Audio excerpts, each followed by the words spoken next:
Amen. So, purihin po ang Panginoon. Magandang umaga po sa inyong lahat. Happy New Year po. Okay, so tayo po ay nasa pagpapatuloy ng ating pag-aaral about the Lord's Prayer. Okay, so this is vital, sapagkat ang ating Panginoong Hesus mismo, siya ay nagturo sa atin kung papaano tayo manalangin. Kasi, lalo na tayong mga Gentiles, ang manner ng ating panalangin ay hango sa pagan. Di ba? Kung yung mga Hudyo nga na talagang legitimate na mga anak ng Diyos, nag-ask pa sila ng tanong, Lord, teach us how to pray. Tayo pa kaya na mga hentil? Okay, so at ipinakita ng Panginoon kung papaano tayo manalangin, papaano mo i-address ang iyong panalangin. Okay, so mahalaga ito, kasi para maiwasan yung mag-invento tayo ng sarili nating paraan. Di ba?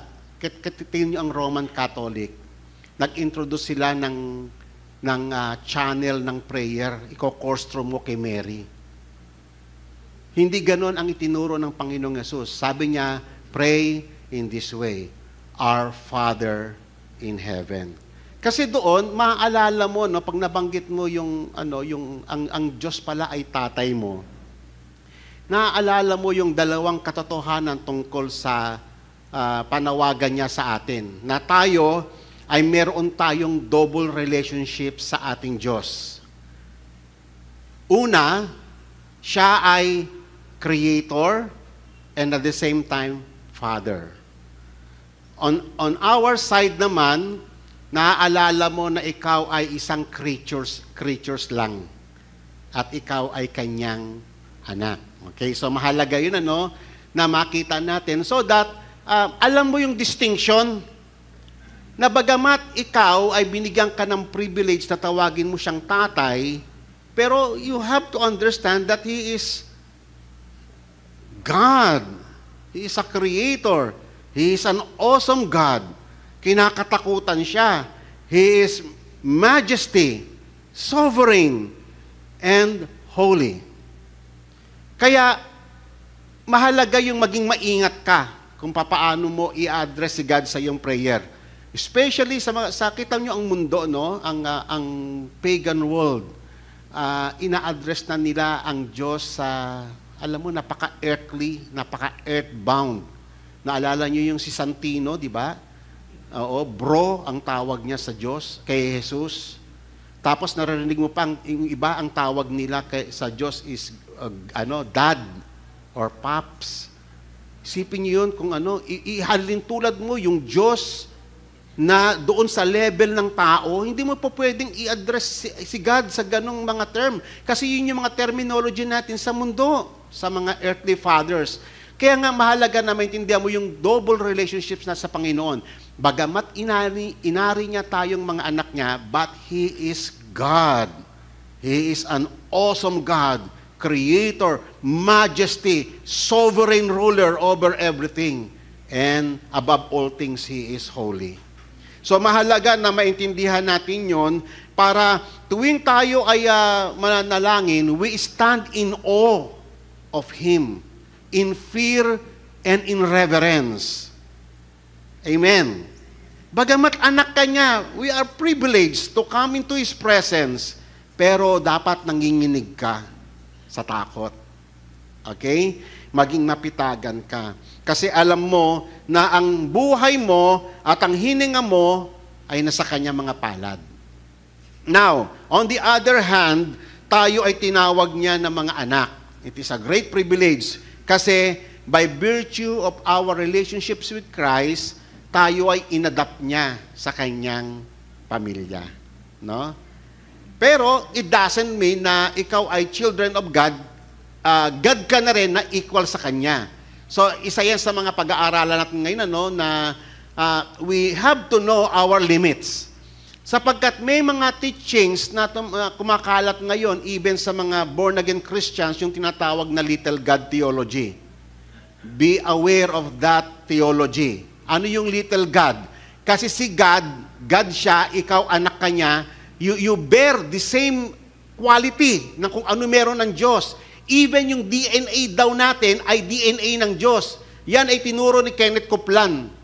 At saka sila Todd White, mag-ingat kayo sa little God theology. At yung little God theology na yan, nakapasok yan sa mga kanta. Kaya maging careful kayo sa mga kinakanta ninyo kasi alamin mo kung hanggang tayo, bagamat anak tayo ng Diyos, still we are creatures. Ang hininga natin nasa ilong lang. Amen. Kaya dapat nandoon yung pitagan mo sa Kanya na ang kalalagayan mo ngayon ay isang great privilege na bagamat tayo ay makasalanan, napakarupok, napakahina na nilalang, and yet, tinawag niya tayong anak niya. Okay? That is a very, very great privilege na ikaw ay mapabilang doon na binigyan ka ng banal na Espiritu so that ikaw ay makatawag sa Kanya ng Abba, Father. Okay? So, wag niyong kakalimutan yon. So, ngayon, ito yung content ng the Lord's Prayer. Our Father who is in heaven, hallowed be thy name. Your kingdom come. Your will be done on earth as it is in heaven. Give us this day our daily bread and forgive us our debts as we have forgiven our debtors, and do not lead us into temptation, but deliver us from evil. For yours is the kingdom and the power and the glory forever and ever. Amen. Okay. So sa araw na to, magpo-focus tayo doon sa yung address lang muna. Our Father. Okay, that's very important note. Kasi tayo as Christian, no, mula nung itinuro ito, take note, mula nung itinuro ito ng ating Panginoong Yesus, Christians, yung mga followers ng Panginoong Yesus, they began addressing God in this manner. Our Father. Okay? Bakit? Kasi alam nyo ba, ang mga Hudyo, never nilang tinawag ang Diyos as Father. Isang German theologian na ang pangalan niya is Joachim Jeremias, a New Testament scholar, nag-aral siya, pinag-aralan niya yung lahat ng ancient manuscripts ng mga Hudyo. Lahat ng mga sacred writings nila, mga existent rabbinic writings from the ancient Jewish sources, wala kang makikita na kahit na isa sa mga prayer nila o sa mga writings nila na in-address si God the Father as Father. Nowhere. Until 10th century AD. Saka lang ang mga Hudyo, nung 1000 AD na, saka lang sila nag-start tatawagin ang Diyos na Father. Okay? Muslim, hindi nila kayang tawagin si God as Father. Yung tawagin mo nga lang, yung ikaw as Muslim, sabihin mo na ikaw ay anak ng Diyos, parang ano yun sa kanila, kinakastigate nila yun. Why? Kasi pag sinabi mong anak ka ng Diyos, parang Diyos ka rin na nilalagay mo yung sarili mo sa level na katulad ng Diyos. At iyan ay ayaw ng mga Muslim yan. Ang Buddhist, never na tinawag ang Diyos na Father. At even yung mga ancient pagan religions. Only Christianity, yung uniqueness ng prayer na tinuro ng Panginoon, pray in this way, Our Father. That is a unique trademark ng isang Kristiyano. Okay? So, on the contrary, ang mga Hudyo, iniiwasan, and every other religion, iniiwasan nilang i-address ang Diyos as Father. On the contrary, lahat ng recorded prayer ng ating Panginoong Hesus sa New Testament, always addressing God as the Father. Napansin niyo ba yon? Sa lahat ng mga prayer ng Panginoong Hesus, Our Father. Ina-address niya. So, anong ibig sabihin nun? It is a radical departure A radical departure from Jewish rabbinic tradition. Kumbaga sa yung ginawa ng Panginoong Yesus, nag-i-start siya, kahit na sa kanyang mga pananalita, he always addressed God as Father. Kaya nga, hindi yun nagustuhan ng mga Hudyo. Kaya umani ang Panginoong Yesus ng isang profound hostility among his colleagues, yung mga Pharisees and mga scribes. Okay? So, dahil doon sa pag-address ng Panginoong Yesus kay God as Father, bumaliktad ang mundo ng mga panahong iyon ng mga Hudyo. Nagkagulo. Nag-init yung mata nila sa Panginoong Yesus, especially sa may verse na ito, sa may John chapter 5. For this reason, the Jews were persecuting Jesus because he was doing these things on the Sabbath, but he answered them, my Father is working until now, and I myself am working. Isipin ninyo, no? Marinig yan, ang sakit sa tenga ng mga Hudyo yan. And then, for this reason, therefore, the Jews were seeking all the more, hindi lamang yung Sabbath violation, kung hindi all the more, they seek to kill him. Why?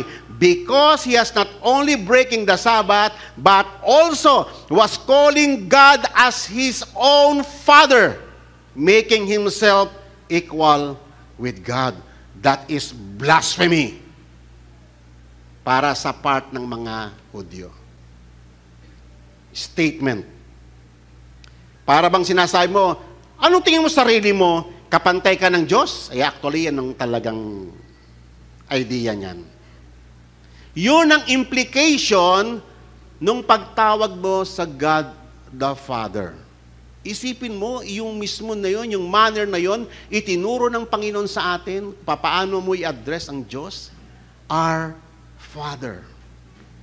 So ngayon, kasi it indicates a profound sense of intimacy between God and Jesus. Na para bang napaka-close nyo naman sa terminology natin ngayon. Napaka-intimate mo naman na tawagin mong nagtatrabaho ang tatay, magtatrabaho din ako. So parang making yourself equal with God. So, para bang lumalabas na ikaw, ibig mo sabihin, ikaw ay meron kang napaka-unique, special relationship with God the Father, and yet, it is true. Amen. Okay. So, therefore, Jesus answered and was saying to them, truly, truly, I say to you, the Son can do nothing of himself unless it is something he sees the Father doing. For whatever the Father does, these things the Son also does in like manner. Kung ano lang yung nakita ko sa tatay ko, yun lang ginagawa ko. Isipin mo yun, ano? Kung ikaw, nung panahon tayo ng mga Hudyo, ganyan yung statement, parang sasabog na bomba yung mga sa tenga nila, yung mga statement na yan. For the Father loves the Son, kita nyo yun, no? Parang napaka-intimate nga naman ng mga statement na yan. For the Father loves the Son and shows him all things that he himself is doing. Oh, napaka-special naman. Ibig mo sabihin na doon ka kay God, sa tabi ni God, nakikita mo yung ganun yung dating sa kanila. Pero iyon ang katotohanan. Okay? And the Father will show him greater works than this, and that you will marvel. For just as the Father raises the dead and gives them life, even the Son also gives life to whom He wishes. Okay. So nakita po natin sino sa atin? Sino sa atin dito ang may ganyang magsalita na para bang napaka-close mo kay God, napaka-intimate mo? Wala. Walang sino man sa atin ang pwedeng sabihin yan. So kung ito ay kayang-kayang sabihin ng Panginoong Yesus, ibig sabihin, yun ang katotohanan kasi nandoon mismo siya at makikita pa natin yan sa ibang mga passages. So ibig sabihin, totoo nga, obviously sa mga statement na to, na mayroong napaka-intimate relationship ang Panginoong Yesus with God the Father, gaya ng declaration ng Book of John. Alam niyo ba ang Book of John? What is the Book of John? What is the content of the Book of John? Ang Book of John, madalas nating marinig na iyan ay revelation ng Son of God. Totoo naman kasi dyan na-reveal kung sino si Jesus. He is more than a man. He is God. Pero hindi lang yun, mga kapatid. Ay bagamat ni-reveal si Jesus bilang Diyos, it also reveals God the Father. Kasi sa ancient rabbinic tradition, they don't know the Father. God lang ang tawag nila. Ang pangalan na alam nila sa Diyos, Elohim, El Shaddai, di ba? Ang napakarami mga terminology niyan. Pero never na yung word na Father ay na-introduce sa kanyang bayan. Pero tignan ninyo ang relationship, ang deity ng ating Panginoong Yesus. From John chapter 1, verse 1. In the beginning was the Word. Sino ang Word? Ang Logos? Of course, the Lord Jesus Christ, wala nang iba. And the Word was with God. And the Word was God. Ang hirap baliin yan. Yan yung tinatry na baluktutin ng mga Jehovah's Witnesses, ng mga iglesia ni Kristo. Tinatry nila na i-distort ang bigat ng statement na yan. And the Word was God. Biro mo, John 1 verse 1, yan ang declaration kung sino si Jesus. Kaya kung tatanungin kayo, si Jesus tao lang siya. Yes! He is fully man, and at the same time, He is fully God. Kaya nga si Jesus is unique.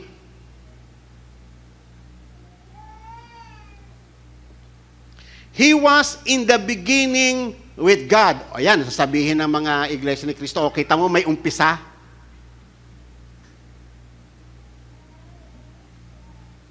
And all things came into being through Him, and apart from Him, nothing came into being that has come into being. At maraming pa mga passages in the New Testament na ang lahat ng bagay in heaven and on earth, visible or invisible, was created through Christ. So diyan pa lang sa mga statement yan na makikita ninyo na He is more than a man. He is Creator. Okay? So pinapakita na po dyan, nire-reveal na po in first 3 verses ng John chapter 1 kung sino ang Panginoong Yesus. Okay. And the Word became flesh and dwelt among us, nagkatawang tao, at nanahan sa atin. And we saw His glory, the glory of the only begotten Son of God. Si Jesus Christ, kasi yung word kasi na begotten sa term natin, sa human word natin, ano yan pinanganak Para bang meron siyang point of beginning. Mga kapatid, ang ating Panginoong Hesus is a unique being. He is eternally begotten. Iyon ang kanyang designation from the beginning. From eternity to eternity. It doesn't mean na meron siyang point of beginning. Unlike us, kasi terminology natin yung salitang begotten, ipinanganak. Merong tumutukoy sa kung saan tayo nagsimula. But our Lord is uncreated, the same with the Holy Spirit and the Father. Uncreated being. They are all eternal, the triune God.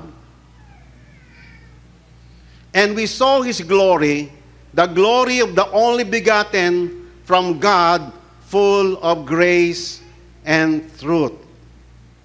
So no one has seen God at any time. Totoo po yan. At sino na nakakita sa may God the Father? The only begotten Son, the only begotten God, who is in the bosom of the Father, siya lang ang nakakita at nakakilala kung sino ang God the Father, at siya lang ang may kapangyarihan at kakayanan na i-explain kung sino yung God the Father. Okay? Malinaw ba yon? Kaya kung may magsasabi na kilala ko ang God the Father apart from the revelation of the Lord Jesus Christ, sinungaling na kagad yun. Kasi si Jesus Christ lang ang totoong nakakita at nakakilala very intimately sa God the Father, kasi He was from the beginning at ang lahat ng bagay ay nilikha sa pamamagitan ng triune God. Okay? So, kitang-kita na po natin doon yung intimate personal relationship from the eternity, nag-exist na bago pa nag-exist ang creation. Okay? So, this is the order, the eternal order ng Godhead. Dito na i-reveal na ang God pala na sinasamba nila noon sa Old Testament, "Hear, O Israel, the Lord your God is one Lord." Na-reveal in the New Testament na yung God na yon, na one Lord, is a triune God. Okay? Na yung component pala ng God na yon is triune. May God the Father, God the Son, and God the Holy Spirit. Okay? So, ayan po yung eternal order. So, ayan din po ang nagbibigay ng distinctive feature sa atin as Christians. Tayo lang yung the only religion on planet Earth na naniniwala sa triune God. That makes us unique. Iyan yung mga salient feature ng faith natin. Na tayo ay naniniwala tayo sa Panginoong Hesus na nagkatawang tao. How much more yung namatay siya for our sins and then He resurrected. Mga iyan, ano yan, sa kanila. Sa lahat ng religion. Kaya nga, ang Christian faith is very unique. Kasi we are the only people chosen by God na pinagrevealan ng Panginoon, ang Panginoong Hesus, inexplain niya kung sino yung God the Father, kung sino ang Diyos. Siya lang ang nakapag-explain nun. Okay? At nakita natin in the Scriptures, through the revelation of our Lord Jesus Christ, that ang Diyos pala ay a triune God. Okay? At tayo, kaya nga tayo unique. Ang mga Muslim, walang ganyan. Ang mga Buddhist, walang ganyan. At siya lang ang po pwedeng mag-explain. Katulad ng verse na ito, Matthew chapter 11, verse 27. Sabi ng Panginoong Yesus, "All things have been handed over to me by my Father. And no one except the Son, except the Father, nor does anyone know the Father except the Son." Yan din yung sinabi niya kanina sa may John. Okay? Walang totoong nakakaalam at nakakilala sa God the Father except the Son. At wala ring totoong nakakaalam sa Son except the Father. And anyone whom the Son wills to reveal Him. Kaya mapalad tayo mga kapatid Hindi po ba? Yung ikaw, yung paniwalaan mo yung triune God, yung magkaroon ka ng faith kay Jesus bilang Diyos. Tignan nyo, yung ibang, ang daming religion, they don't believe in Jesus Christ. Tingin na kay Jesus Christ, tao lang. Ang tingin nila, prophet. Ang tingin nila, parang exalted angel. Ang tingin ng iba, ganito lang. Why? Kasi hindi yun ni-reveal sa kanila. Sa atin na mga elect, sa atin ni-reveal ng Panginoon. Tinanggap natin ito through faith. Amen. What if, kung kabilang kayo sa mga taong iyon na hindi pinagkalooban ng Panginoon ng karunungan, itong pagkakilala kung sino yung God the Father at kung sino yung God the Son. Di ba? Kaya nga napakalaking, kung pag-uusapan natin ng blessing, isa yan sa mga blessing na tinanggap natin sa Diyos. Yung revelation kung sino ang ating Diyos na sinasamba. Sapagkat ang pagan ay sumasamba sa Diyos na di nila kilala. Di ba? Totoo yun, di ba? Sumasamba sila sa Diyos na di nila kilala. Yan nga yung pula ni Paul do sa Athens eh. You worship the God you did not know. To the unknown God. Di ba?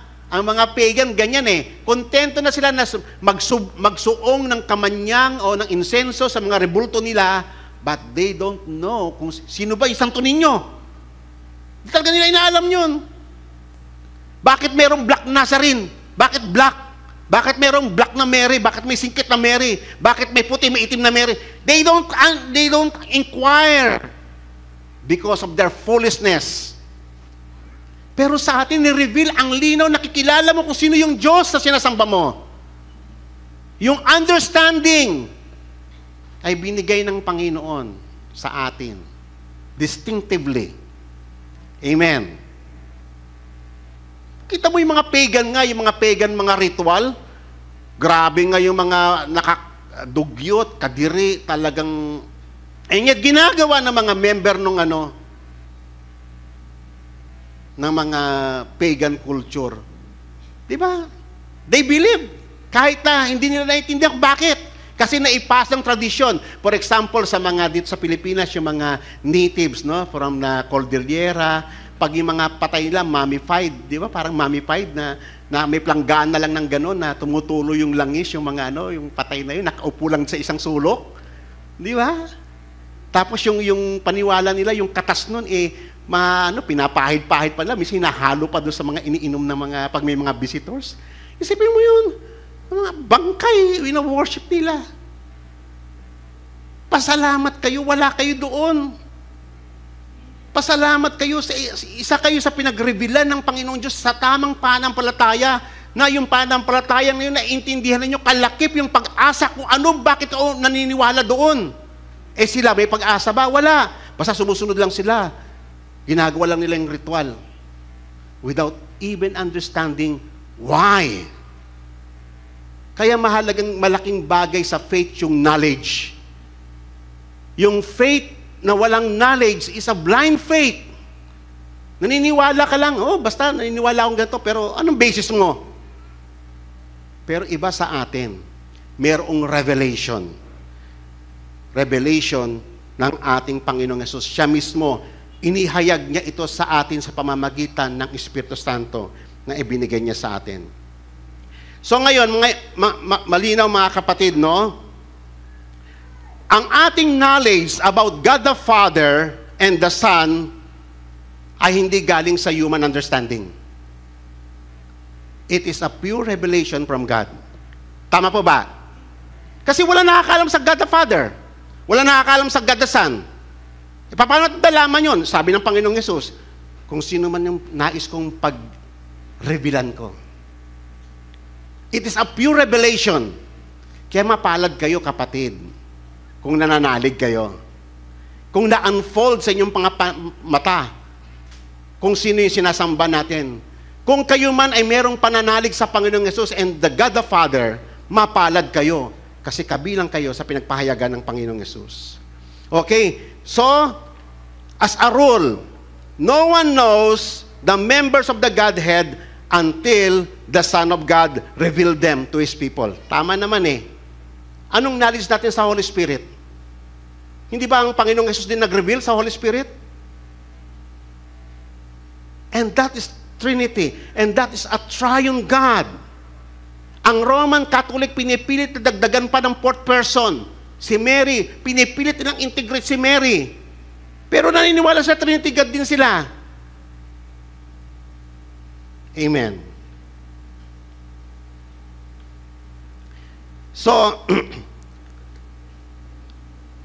the primary reason kung bakit pumunta ang Panginoong Hesus dito, aside from providing atonement for our sins, the primary reason was to reveal the Father.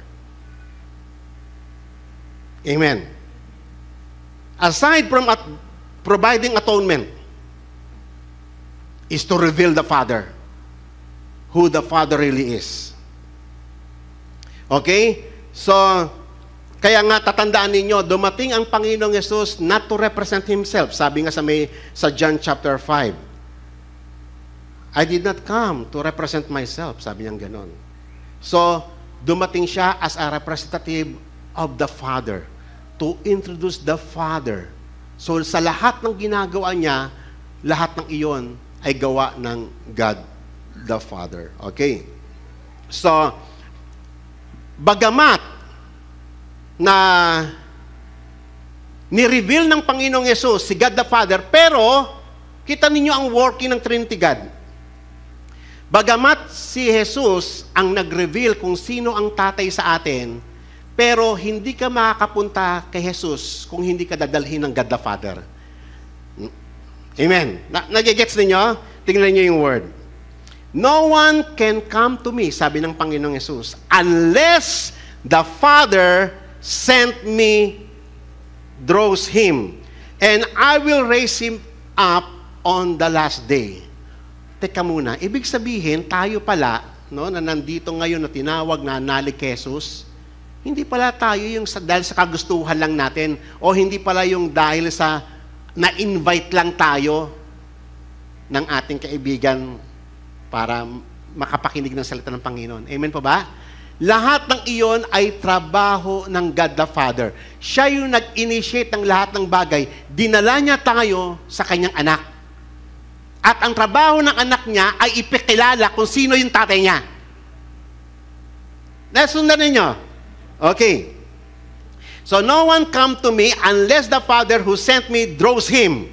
And I will raise him up on the last day, as it is written, in the prophets they shall be taught of God. Everyone who has heard and learned from the Father comes to me. Ibig sabihin, mga kapatid, by no means, hindi ka makakapunta kay Jesus para manalig sa Kanya unless the Father dalhin ka sa anak para manalig. Siya yung nagbukas ng paningin natin na makita kung sino si Jesus bilang Diyos at Panginoon. Amen? Not that anyone has seen the Father except the one who is from God, he has seen the Father. Okay. So, it is not us, tatandaan ninyo. It is not a human initiative or human understanding na maintindihan natin kung sino si Christ, but it is the Father who chose us to know Christ and enable us. Tatandaan ninyo ha, ang anong declaration ng Bible, sino tayo dati? We were dead in our sins and trespasses. Patay tayo. Sa isang taong patay, wala kang aasahan. Unless na si God ay enable ka, i-enable tayo na para maintindihan ang Ebanghelyo, maintindihan kung sino Jesus, ang Panginoong Jesus, it is all by the works of the Holy Spirit sent by the Father to us. Okay. And Matthew 16, tignan ninyo ha, si Peter, ito ay eksena ni Peter. Tinanong siya ng Panginoong Jesus. Now Jesus came to the district of Caesarea Philippi.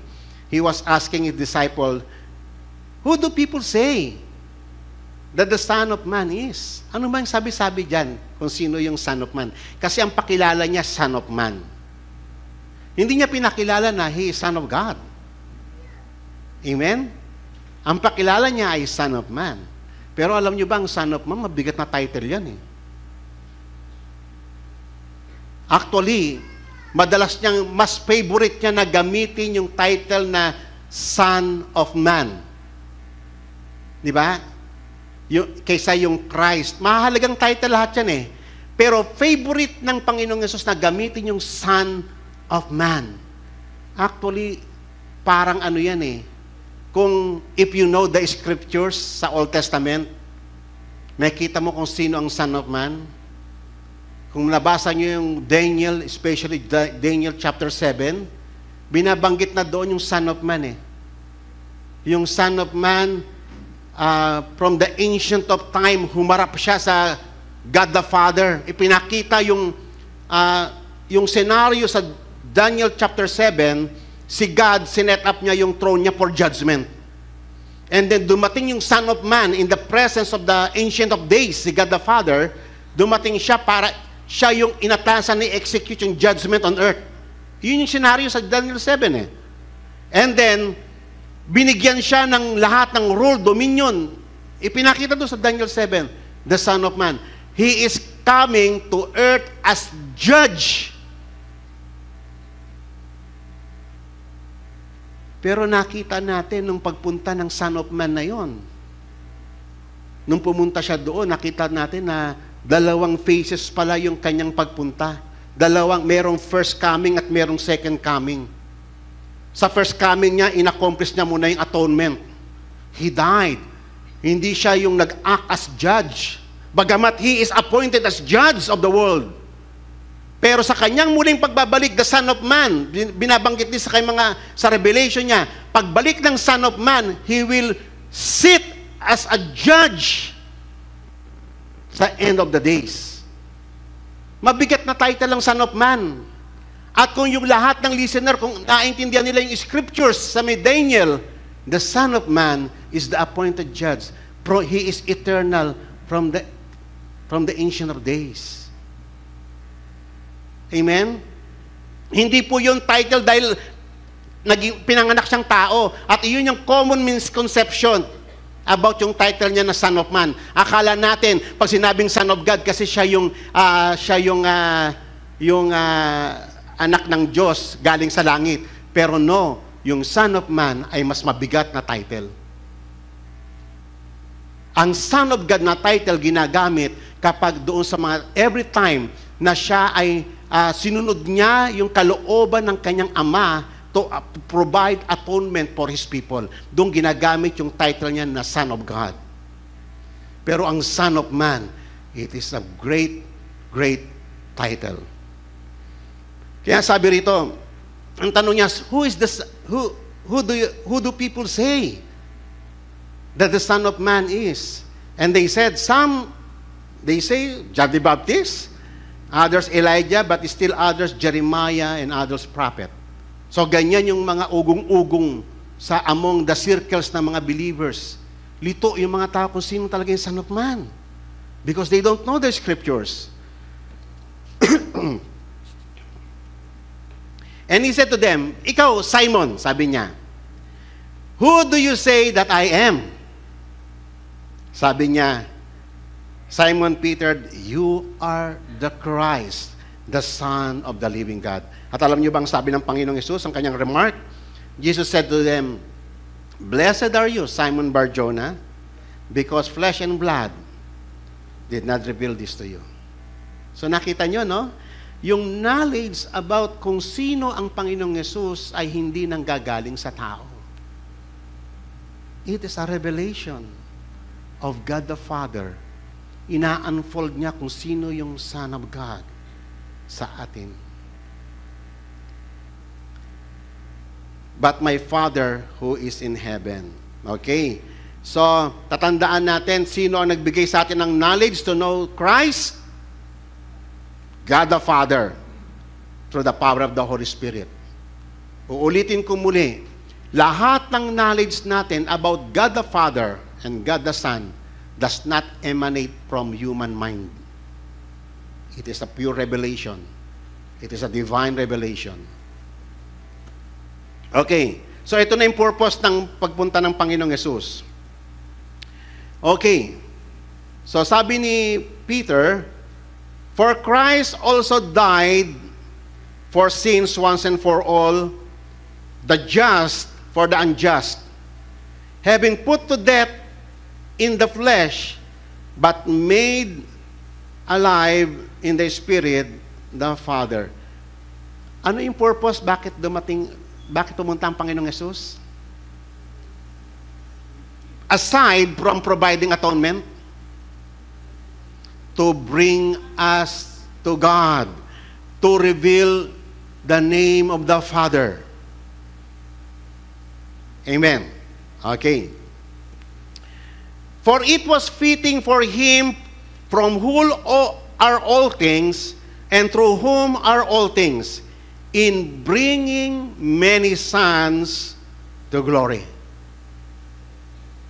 Okay? So yung atonement na ginawa niya is only, yun yung pinaka-transition ng lahat ng bagay para maibalik tayo sa Diyos. Para tayo ay maidala tayo sa kanyang kaluwalhatian. Okay? And finally, sabi ng Panginoong Yesus, I am the way, the truth, and the life.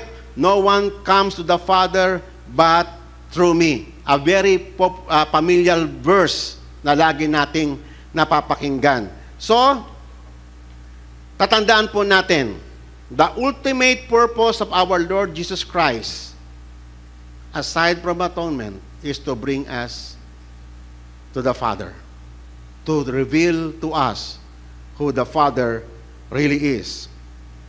Jesus was not the end or the ultimate destination. He was the way, the only way to the Father. Jesus is the way, but the Father is the destination.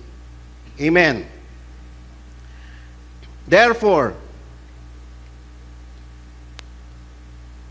mag-ingat kayo sa anumang mga movement na puro only Jesus movement. Alam niyo ba may mga ganyan among Christian circle, only Jesus. Kaya nga yung isang kilala namin na Korean na pastor sa Baguio, lagi niya kasi sinisigaw only Jesus! Sisagot yung mga congregation, laging nasitatulo siya na oneness siya. Mag-ingat kayo. Kasi may kanyang-kanyang trabaho ang triune God. We worship a triune God. God the Father, God the Son, and God the Holy Spirit. One God or three persons. Kaya nga unique siya Amen. He is a unique God. They are equal. God the Father is distinct from Son and the Spirit. Walang God the Mother. Amen. Walang God the Mother. Ang gospel ay tinuro sa atin kung sino ang Diyos. Ang false gospel, magdadagdag sila sa Diyos na yon. Walang God the Mother, only triune God. God the Father, God the Son, and God the Holy Spirit according to the gospel. Okay. So ngayon, mag-ingat din kayo sa puro spirit movement. At iyan yung ino-host ni Benny Hinn. Puro spirit. Meron nga siyang libro na Good Morning, Holy Spirit. Puro Holy Spirit. Ingat din kayo dyan. Okay? So, lahat ng iyan ay mga heresies. Distortion of the gospel. Sapagkat ang true gospel ay tinuturo niya ang katotohanan tungkol sa totoong Diyos. Triune God. Wala na pong iba. Ito yung doctrine na inintroduce sa atin ng mga apostles, even our Lord Jesus Christ. So therefore, any other doctrine na nagtuturo ng more than that, mag-ingat na po kayo. That is heresy. That is a false doctrine. Okay. Dito makikita ninyo, alam nyo ba ang John chapter 17? Uulitin ko, ang book of John ay revelation ng deity ng ating Panginoong Hesus. And at the same time, revelation ng Trinity God, especially God the Father. Okay. So, ito pong John chapter 17 na ito po yung last moment ni Christ sa earth. Ito po yung tinatawag na prayer sa Gethsemane. The whole chapter, from verses 1 to 26, was dedicated, recorded yung prayer ng ating Panginoong Hesus. An intense prayer. To the point na sabi rito, nag-shed ng blood. Di ba? Sa scriptures. Yan po yon, yung prayer niya sa Gethsemane. At dito, na-i-record. Ang tanong nga rito, paano na-i-record ito? Tulog nga yung mga apostles sa sobrang pagod nila Di ba, naalala nyo, ilang beses nga ginising ni Jesus yung mga alagad niya, tulog ng tulog. Pero ang tanong dito, paano ito na-i-record ni John? Of course, through the Holy Spirit. Kasi ito ay personal prayer recorded in the scriptures sa book of John. Okay, tignan natin yung mga excerpts ng mga prayer na yon. Dito, kung papaano niya pinapakilala ang God the Father. Jesus spoke these things and lifting up his eyes to heaven, and he said, Father, the hour has come. Glorify your Son. Paulit-ulit yan doon sa may content na ito, yung pinag-uusapan yung glory. And that the Son may glorify you. And this is eternal life, that they may know you, the only one true God. And Jesus Christ, whom you have sent, I have glorified you on earth, and have finished the work which you have given me to do. Now, Father, glorify me together with yourself, with the glory which I had with you before the world was. Okay? And then next prayer, ito na po yung very vital sa prayer na ito. Yung verse 6, verse 11, and verse 26. I have manifested your name to the men whom you have given me out of the world. So ano yung name na yon? Ano yung name na yon na ni-reveal ni Christ sa kanyang mga alagad nung time na yon? Okay? So I have manifested your name to the men whom you have given me out of the world. They were yours, and you have given them to me, and they have kept your word. I am no longer in the world, and yet they themselves are in the world. And I come to you, Holy Father. Keep them in your name, the name which you have given me, that they may be one, even as we are one. And I have declared to them your name, and I will declare it, that the love with which you love me may be in them, and I in them. So, ano yung name na dineclare ni Christ sa kanyang mga alagad from the very beginning? Mula nung nag-start siya magturo. The name of God, ano yun? Father. That is the ultimate revelation of God's name. Father. Yung word na Father kasi kakaiba yun eh. It indicates an intimate, personal relationship. Amen? That is the ultimate revelation of God's name in the New Testament, and that is the ultimate name of God that describes the nature of God in His eternal character. Sa title na, maraming pangalan sa may Bible. Elohim, El Shaddai, El Gibor, marami. Pero iba yung Father. Di ba?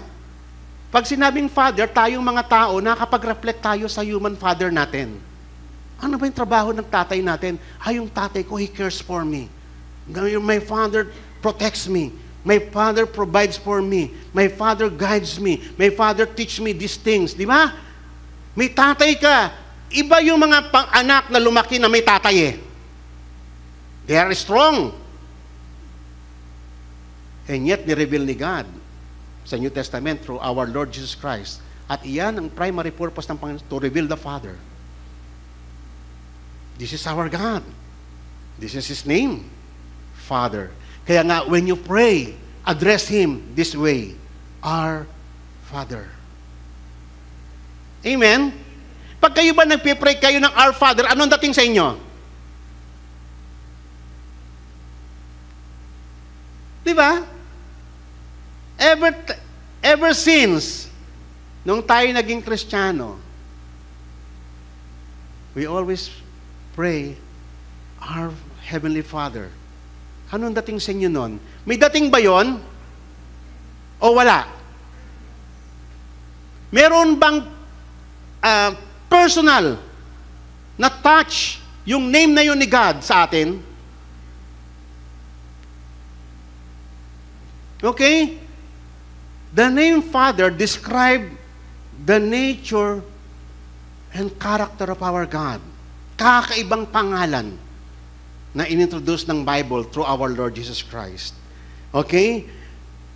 At kaya nga, yun ang nais ng Panginoong Yesus. Tignan ninyo ha, yung mga statement na to. Actually, itong mga statement na to, tabu ito sa especially sa mga Muslim. Sabi rito, behold what manner of love the Father has bestowed on us. Ang gaano daw kalaki yung pag-ibig ng Diyos sa atin, that we should be called children of God. Mga Muslim, children of God, parang di na matanggap-tanggap yan kasi parang you make yourself equal with God. People of God po pwede pa, pero yung children of God, mabigat yan eh. Pero kita mo yung statement ni John. What a great privilege na ibinigay ng Diyos na tawagin kang children of God. Masaya ba kayo doon, mga kapatid? Kaya minsan distorted yung ating idea about blessing.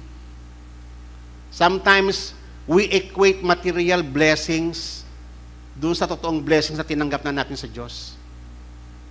That is the great mistake ng mga Christians. From the very beginning, the fact na ikaw ay napabilang sa Diyos, you are blessed. Amen. Yung ikaw ay makatawag sa God the Father and God the Son, that is a great blessing. Yung maintindihan mo kung sino sila is a great blessing. Yung mapabilang ka sa covenant ng Diyos is a great blessing. Yung maging heir ka of the promise of God is a great blessing. But sometimes we do not see that. Ang mas nangingibabaw yung mga needs natin sa mundong ito. At minsan tatampo tayo sa Diyos pag hindi natin naibigay, pag hindi binigay ito ng Diyos, para bang ini-equate natin yun na great blessings kaysa doon sa katotohanan ng ginawa ng Panginoong Yesus sa atin. Amen. Kaya kung blessings, sandamakmak na blessings, kapatid, the fact na nakaupo kayo ngayon dyan, and you have rested in the presence of the Lord, you are blessed kasi kasama ka sa mga taong naka-receive ng rest niya. So don't ever equate yung mga material blessings o yung mga material achievement sa blessings, sapagkat tumanggap ka na. You are blessed. You have tasted that the Lord is good. Amen. So, therefore, the world does not know us because it did not know Him. Beloved, now we are children of God, and that is true. Taguri ninyo, taglay-taglay ninyo yung title na yon, Children of God. I am a child of God. Masaya ka ba doon? Are you blessed by that name?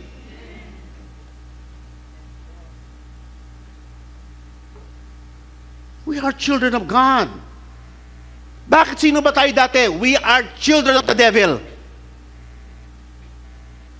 Ano ang tawag sa atin dati sa Ephesians chapter 2? We are children of wrath, sons of disobedience. But now, you are children of God. Sipin niyo yun, mga kapatid, kung gaano kalaki yung habag ng Diyos sa atin. Amen. Amen po ba? Mapalad tayo, ang kabilang ka na. Biruin mo yung, pinagkikwento nga namin ni Sister Joy kanina, yung application para ikaw ay makakuha ng change ng citizenship para sa anak niyang panganay, si Diego, sa Amerika. Napakahirap ng process. Tagal na panahon maghihintay ka, ang daming documentation, pera, effort. Pero tayo, by virtue, naging children, naging citizens tayo ng heaven. Na wala kang ginawa, wala kang perang binigay, si God ang naggawa ng lahat ng initiative. Hindi ba blessing yan? You are blessed. The children of God are blessed because you are heirs of the covenant of God. And it has not yet been revealed what we shall be. But we know that when He is revealed, we shall be like Him. Nakita nyo, it does not stop there. Hindi lamang yung naging anak ka ng Diyos. Hindi lamang yung naging heir ka ng promise of God. One day, you will become like Him. Sapagkat iyon ang role ng ating Panginoong Yesus, to bring many sons to glory. At iyon yung reason kung bakit tayo magre-resurrect. Matransform tayo sapagkat ang Diyos ayon sa kanyang kalooban, pagkakalooban niya tayo ng kanyang glory. He will share His glory sa kanyang mga redeemed. That is a great, great blessings. That is beyond material things. And we are heirs as children. Kung siya ang tatay mo, mapalad ka kasi heir ka. Tagapagbana ka, hindi ka lang church attendees, hindi ka lang taga-upo dyan every Sunday. You are heirs of God because you are children of God.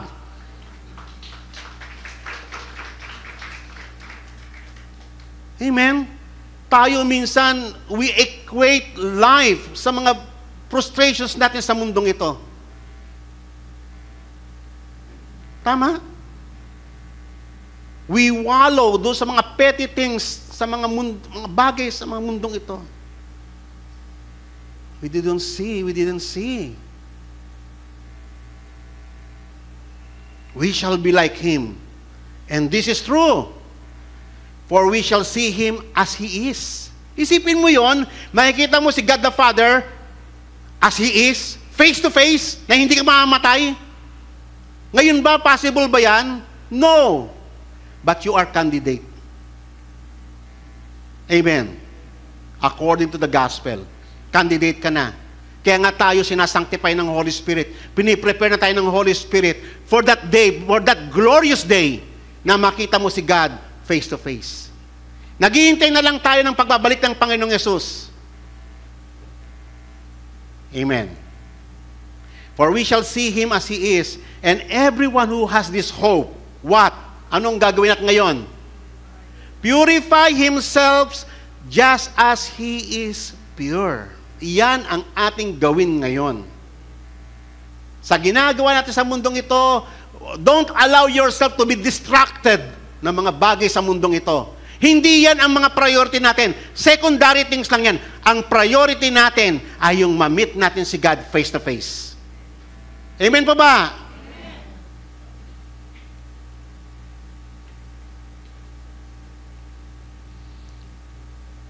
Kaya nga mga kapatid, napakabuti ng Panginoon, napakabuti niya sa atin. He adopted us to the family of God in Christ. Okay, tignan ninyo ha, sa Old Testament, ni-reveal kung sino yung God the Father. Binigyan tayo ng glimpse kung sino yung God the Father. Ano yung nature niya as a Father. These are our favorite verses. Minemorize natin ito. Remember, the Lord is merciful. Basahin nga natin, sabay-sabay tayo. The Lord is merciful and gracious, slow to anger and abounding in mercy. He will not always strive with us, nor will He keep His anger forever. Yet He has not dealt with us according to our sins, nor punished us according to our iniquities. For as the heavens are high above the earth, so great is His mercy toward those who fear Him. As far as the east is from the west, so far as the remove of our transgressions from us.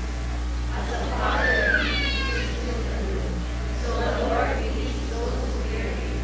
For He knows our pain, He remembers that we are dust. Alam nyo, ang Diyos natin is a creator. But when it comes to His nature as a Father, ibang-iba eh. Yung mga, marinig mo yung mga salitang compassion, nakipag-sympathize sa ating mga weaknesses, He bear our weaknesses. He forgives, kasi naawa siya sa atin dahil alam niya yung kahinaan natin na ang hiningan natin sa ilong lang. Alam niya na galing lang tayo sa alabok, napakarupok talaga natin. Alam niya. That's why He is our Father. A merciful God, a loving God, a God who cares. Amen? Sometimes, iyan ang isang problema ng mundo. Nakikare ba ang Diyos sa akin? Nakikita niya ba yung kalagayan ko? Alam niya ba yung mga pains na nararamdaman ko? Yes! Because He is your Father. Yan ang name niya na Father. Kaya mahalaga na maintindihan natin yung name na yan. That's why the Lord taught us how to pray in this way. Our Father. Because He is a personal God. An intimate God. Amen.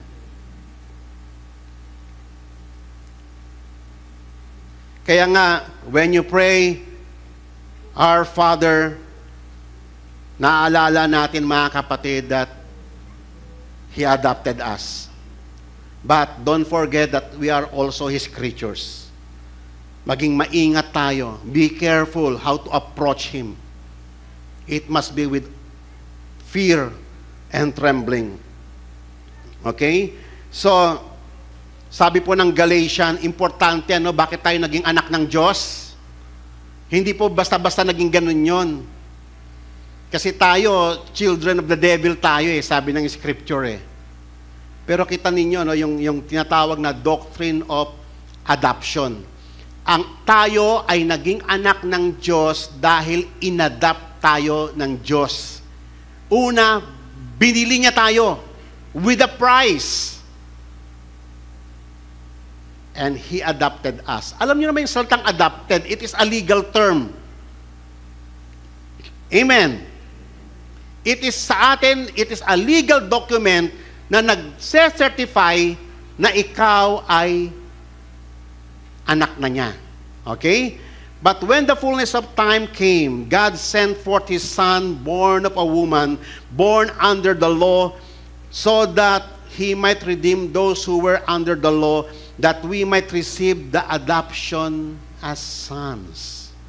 Because you are sons, God has sent forth the Spirit of His Son into our hearts that we can cry out, Abba, Father. Amen? Yung Holy Spirit pala ang nagkokos nun. Dahil sa kalooban ng ating Diyos Ama. Therefore, you are no longer a slave, but a son. And if a son, then heir through God. So, yung mga katotohanan ito, mga kapatid, magandang maintindihan natin ito. Okay? Mag-sink in sa atin. Whenever we pray, whenever we address God, ang Panginoong Yesus, pag ina-address niya si God the Father, talagang sincere yun, totoo yun. Oh, Holy Father. Totoo yun. Pero tayo, minsan kasi alam mo, galing tayo ng Roman Catholic, sinanay tayo sa repetitive prayer. Our Father, thou art in heaven, hallowed be thy name, give us this day our daily bread.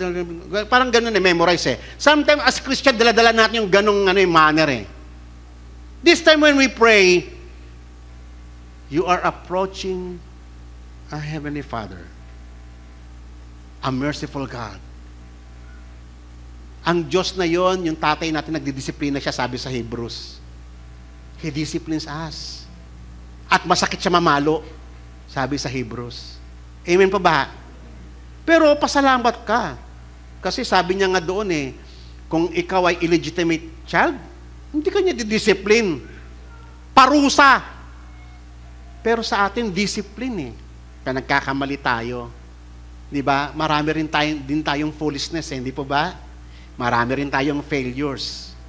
And yet, ang tawag doon sa atin ay parang tatay na kinakastigate niya yung anak niya para mapabuti. Magkaiba yon sa tinatawag na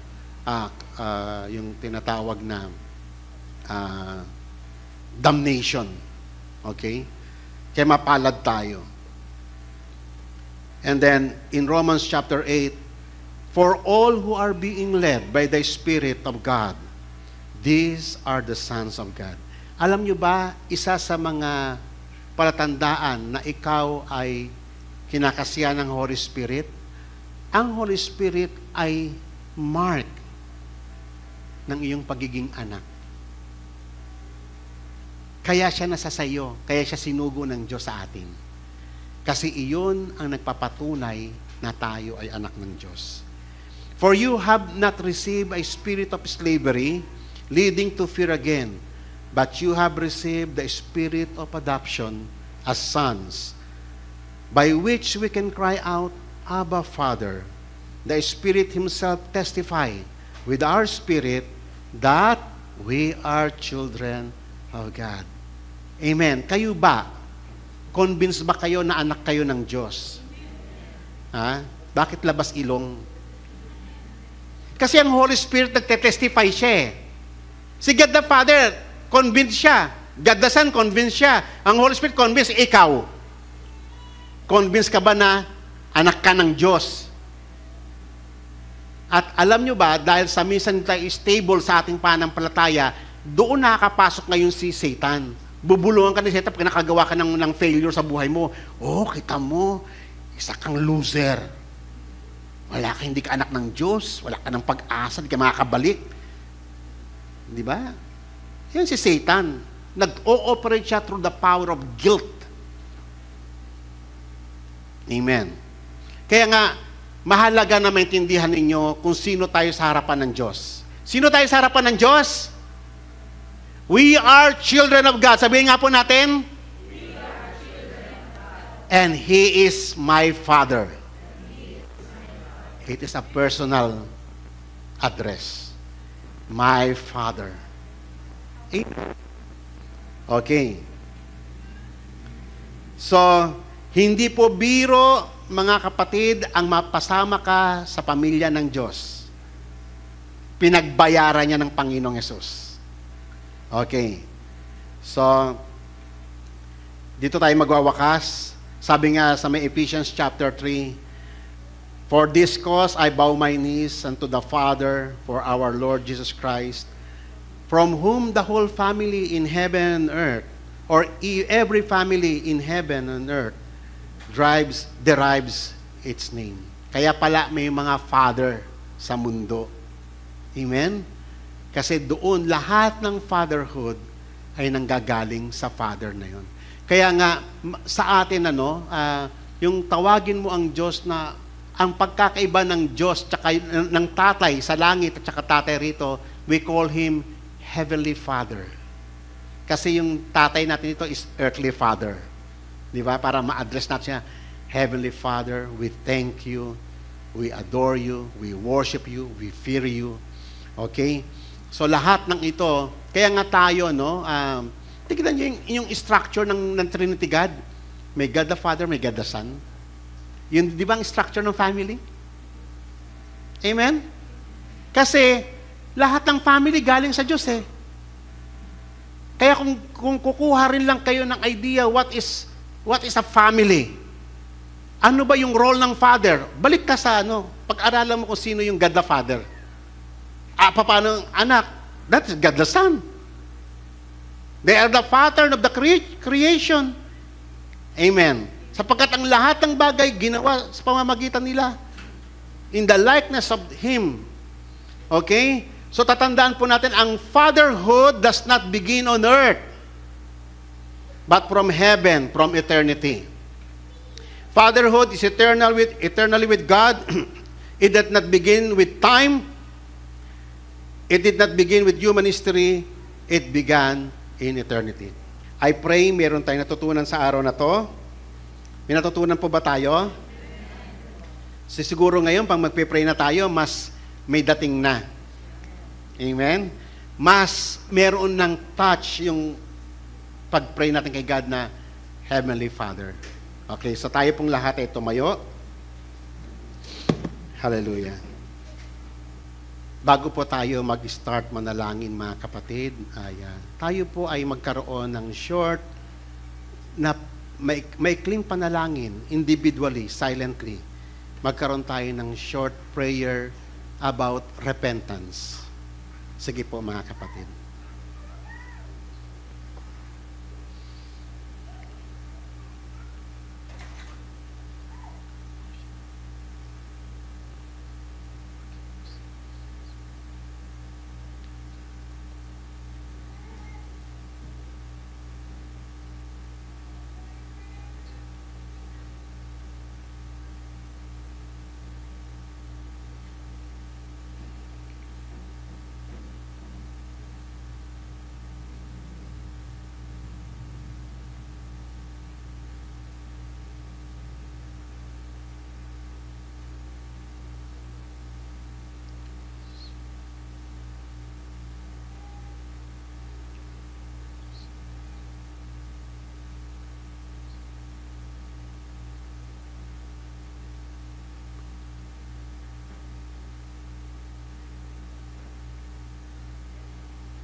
Hallelujah. Purihin ka, Panginoon, aming Diyos, aming Amang nasa langit. Salamat po, O Lord, sa napakalaking habag mo na iniukol sa amin. Lord, sino kami, Panginoon, para pag-ukulan mo ng iyong pansin? Kami mga taong mga makasalanan. We are a rebellious people, O God. And yet, dahil, Panginoon, sa iyong kagustuhan, mas minarapat mo na tawagin kami, O Lord, mula doon sa burak na amin pong kinasusadlakan, Panginoon. Nilinis mo kami. Binihisan mo kami, Panginoon. At inari mo kaming mga anak, Panginoon. At binigyan mo kami ng karapatan na makatawag sa iyo ng Ama, Ama ko. Lord, hindi lamang yon, ginawa po kaming tagapagmana ng iyong mga pangako. At in the end, O God, you promise, O Lord, na makikita ka namin face to face. And you even share your glory to us, O Lord God, on that glorious day, Father God. Lord, napakabuti mo. Napakasagana at napakalaki, napakalawak ng pag-ibig na iniukol mo sa amin. Na minsan, O Lord, hindi namin nakikita yon, Panginoon. Ang nakikita namin ay yung mga makamundong bagay lamang, O Lord God. Sapagkat kami mga earthly, Panginoon. Kami ay mga taong, Panginoon, na short-sighted. Ang nakikita namin ay mga temporal things. Pero hindi namin nakikita ang mga eternal things na sinet mo para sa aming lahat. Now, O Lord, you have taught us that you are our Father, a personal God. At ikaw mismo, O Lord, ang nag-set ng intimacy, Panginoon, sa amin. Sapagkat, O Lord, pinunit mo, O Lord, ang nagse-separate sa atin. Ang veil, O Lord God, na nagde-divide sa holy place at saka sa most holy place. Na wala ng hadlang, Panginoon, through the death of your Son. You allow us, you draw us, O Lord God, to your presence. Lord, but because of our guilt, because of our sins, O Lord, ito minsan, O Lord God, ang nagpe-prevent sa amin na lumapit sa iyo closer. That's why, Father God, you assured us over and over again that not only our sins, but also our guilt, O Lord God, lahat ng ito ay sinettle mo once and for all through the death and resurrection of our Lord Jesus Christ. So that wala nang magiging sagabal sa paglapit namin sa iyo, upang wala nang bagay na pag-iisipan namin, O Lord God, wala nang pagdududa, Panginoon. Kung hindi ang makikita na namin ang kasaganaan ng pag-ibig na iniukol mo sa amin, na despite ng aming lawlessness, despite ng aming mga foolishness, O God, and yet you invited us to draw near to your most holy presence, and you have given us thy Spirit and caused us to cry out to you, Abba, Father. Lord, thank you for all this truth, O God. This is your testimony, Panginoon. Hindi ito gawa ng mga tao. Isinulat mo ito sa Scripture so that we may have understanding kung sino ka at kung saan kami nakatayo sa iyong harapan, Panginoong Diyos. You made all these things upang makita namin kung gaano kayaman, kung gaano kalirip, kung gaano napakayaman, napakalawak, O Lord, ng iyong loving kindness, your mercy, your compassion, and your faithfulness. Thank you, Father, sa katotohanan ito. Nawa, O Lord, ang mga bagay na to ay manatili sa aming puso, now and forevermore. In Christ our Lord, our Savior, through the power of the Holy Spirit. Amen. God bless you all.